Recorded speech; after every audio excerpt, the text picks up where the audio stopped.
قال الرب لربي اجلس عن يميني حتى أضع أعدائك موطئا لقدميك. هو احنا عندنا إلهين؟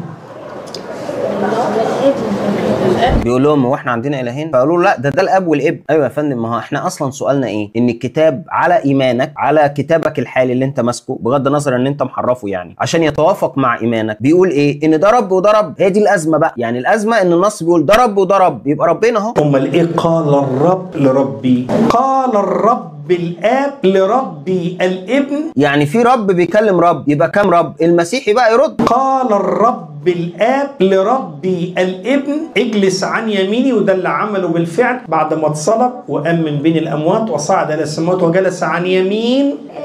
واخدين بالكم؟ فالايه هنا واضحه، احنا ما عندناش تعدد الهه. احنا ما عندناش تعدد الهه يا جماعه. قال الرب لربي، ده الاب بيكلم الابن. ايوه بس في رب هنا بيكلم رب يا فندم. ايه الدنيا يعني جاي معاك في ايه؟ رب بيكلم رب، يبقى كام رب؟ حد عاقل يشرح لي.